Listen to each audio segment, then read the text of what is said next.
Like the neighboring Katpakis Pass, the Pierboomskloof Pass was originally carved out by the local Khoi people as a cattle route. Farmers later used it as a wagon road to cross over the mountains from the Kouwabokkerveld to the Ceres Karoo. Only recently tarred and 4.5 kilometers long, it provides picture-perfect views of the open, rugged expanse of the Tankwa Karoo and the mountain range separating it from the Kouwabokkerveld. The first 2 kilometers of the pass are tarred and sports a stiff gradient of 1 in 7. This tarring was done fairly recently and the road remains narrow with no road markings, so don't be fooled by the tarred surface, as this is still a dangerous pass. The pass initially enters the bottom end of the Poort via an S-bend. The second part of the bend is very sharp and immediately a gravel track leads off to the left, which goes to a picnic area. This picnic spot is a popular place amongst the birding fraternity who come here to sight the cinnamon-breasted warbler, most often seen on the more dry rocky hillsides such as these.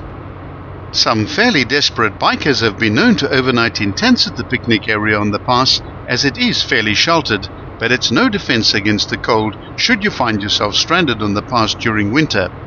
After the incredible vastness that is the Tankwa Karoo, the Pierboomskloof Pass, together with the Katpakis Pass, provides a passage into the Cederberg Wilderness area if you're traveling from the Tankwa side.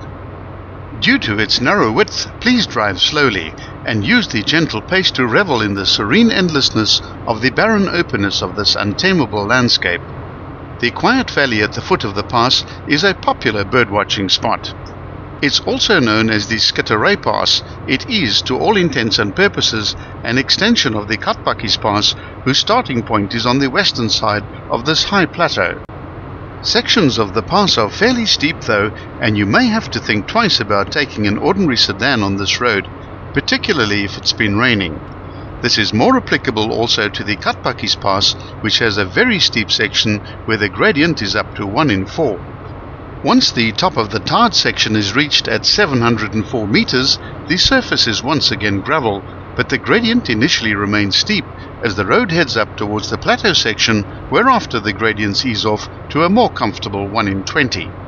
The upper portion of the pass is relatively easy. Just after the tarred section ends, there's a small quarry.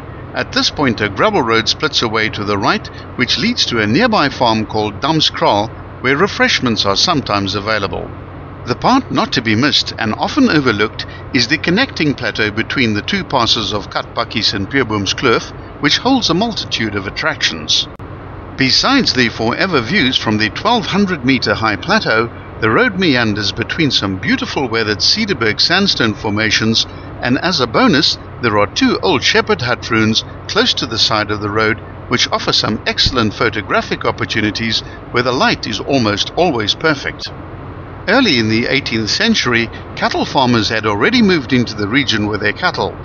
Due to the mountainous nature of the region, suitable passes and roads were essential right from the start.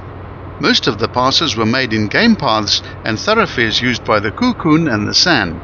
The famous Afrikaans writer Boerneef immortalized the sheep trek to the Ceres Karoo through here in his book called Boerplaas. The official name of the pass, as Pierboomskloof, is so named after the grove of pear trees that grow at the picnic site near the bottom of the pass. This is not a place to rush through. Take time to stop and spend a few moments allowing the birdsong and the silence to invade your soul.